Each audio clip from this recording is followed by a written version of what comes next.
Okay, now let's talk about Florida State. Talked about the playoff, talk about a team that wants to make the playoff, and Florida State now, they have raised the bar tremendously on what they are expecting in 2023. It's schedule prediction season, and we're going to go ahead and predict what we think the final record will be for Florida State. Now, I'll just say this for Florida State, kind of like we alluded to earlier in the show, it's all right there for them. You know, like everything that Florida State wants to accomplish is on the table because of what they have personnel-wise. I had one of you in one of our previous live shows get at me and say, hey, JD, for week one, what's Florida State's weakness? And, of course, we're live, so we're kind of on the spot and we're thinking through it. But I even thought about that even after the live show, and I was like, man, I don't know if I could really pick one definitive weakness for Florida State. Like, there's some areas that are stronger than others, but you look across the board here, number one returning production in the country, bring back 90+% of a defense that allowed 21 points a game last year. They scored 35 a game. You bring back the quarterback. Like, there's a lot to be excited about at Florida State for that reason. So the roster, and then the culture is also the thing that you can't really totally quantify. You can't really flip on the tape and say, yeah, great culture. But when I look at what this team accomplished a year ago, there was some high culture moments. I mean, Florida State lost some games they didn't expect to lose, and they could have very easily buried their head in the sand and say, you know what, good run to start the year, boys. We'll get them next year. No, got right back on the winning side of things after that little, fall off. They got back on and finished the year and won 10 games that year. Like, they should be very, very proud of what they accomplished in 2022. Now, I say they should be proud. You're not here to be told you should be proud. But what I'm saying is the way that Florida State responded last year and what they have coming back gives me a lot of encouragement and optimism about the culture they have internally. I said it on a previous one-off video, maybe it was a live show, but I just said, I don't have to question what I've got in this locker room at Florida State. Coaches talk so often about having to reset every single year. Like, Florida State's not hitting the reset button. They're throwing a welcome back party for all the guys that are back on this roster. And oh, by the way, they sprinkled in some big-time transfers with Keon Coleman, Jaheim Bell, Fentrell Cypress. Like, they got some dudes now. They got some dudes they added to the roster they already knew, and now there's excitement because of what's in front of you, because of who you have on this roster, and because of the culture that you're building upon. You're not hitting the reset on the culture. The culture is there. Culture is there, and it's fueling them forward. So that's the first part of this. But the road ahead is not going to be easy by any stretch.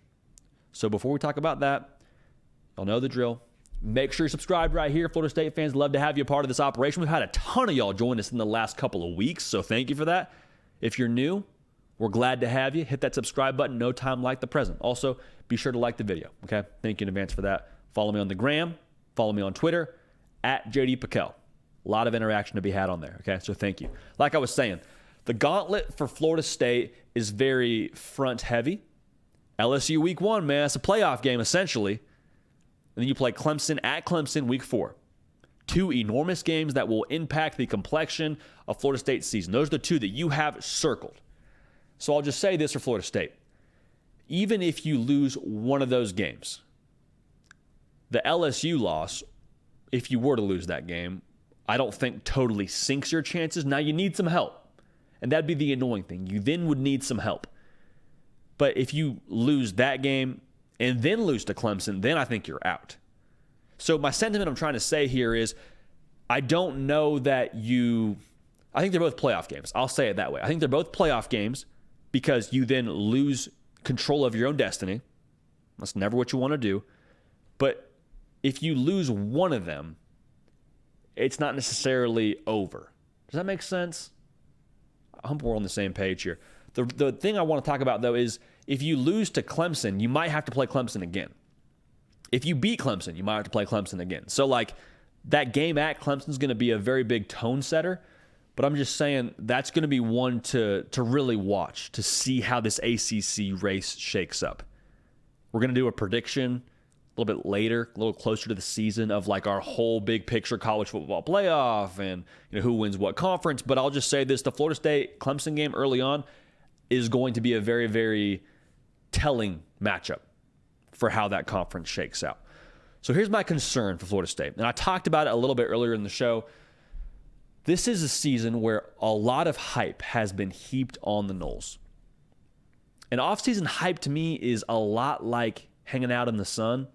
Like at first it feels good. At first you're like, yes, this is nice. The rays are just hitting my skin. I'm soaking it in. It feels good.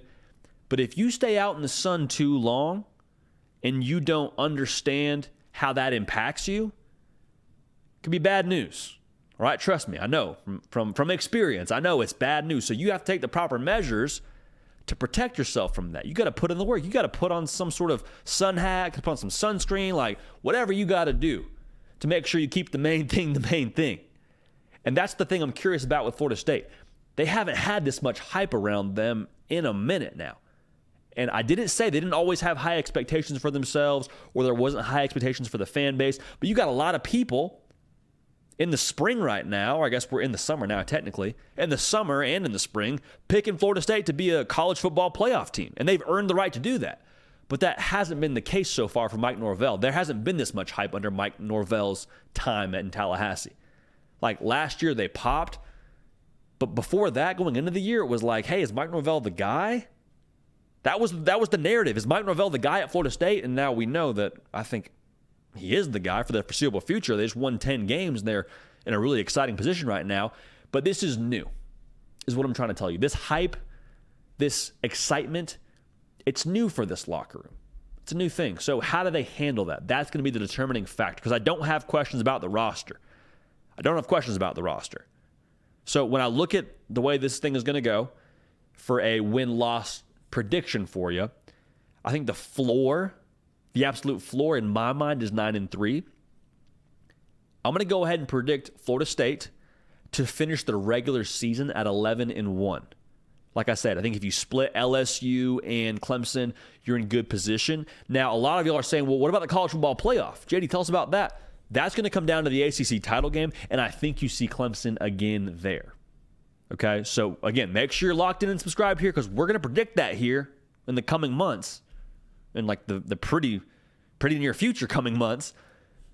But again, I think that you're going to be right in position that conference championship weekend to have a chance at it, which is all you can ask for in my mind. The big caveat, the way they can really get this done, and not the weakness, but the thing that I think could really put them over the hump, for Florida State, they scored 35 points a game last year. That's really good.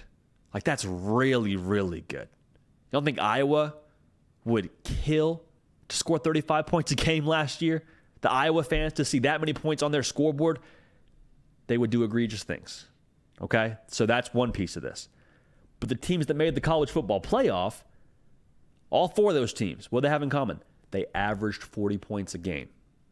So 35 is a lot, but to be elite, to get to where you want to go, I think you need to have even more firepower offensively. Now, the good news for Florida State fans, you say bring it on, because we got Keon Coleman and we got Jaheim Bell. We feel good about Jordan Travis taking another step. We feel good about the offensive line. Like, there's a lot of excitement around the personnel you have here. I didn't even mention Benson playing running back for you. They feel good about what they have personnel-wise and the way they've upgraded, and I do too. But that's the number I really want us to all kind of keep an eye on together. 40 points a game. If they can do that, that means they've done enough firepower-wise offensively to be considered in one of the elite tiers offensively, which I think is what it takes, quite frankly, to compete to what you want to compete to for Florida State. So, again, prediction, 11-1. Get to the ACC title game, and we'll see what happens there. Right now, we'll assume you play Clemson, which would be the second round, but Florida State, man, to go 11-1, not too shabby at all if that were to be the case. Hey, y'all, thanks so much for watching. Subscribe to the channel here to make sure you don't miss an episode of The Hard Count. Also, be sure to check out other videos on the On3 YouTube channel.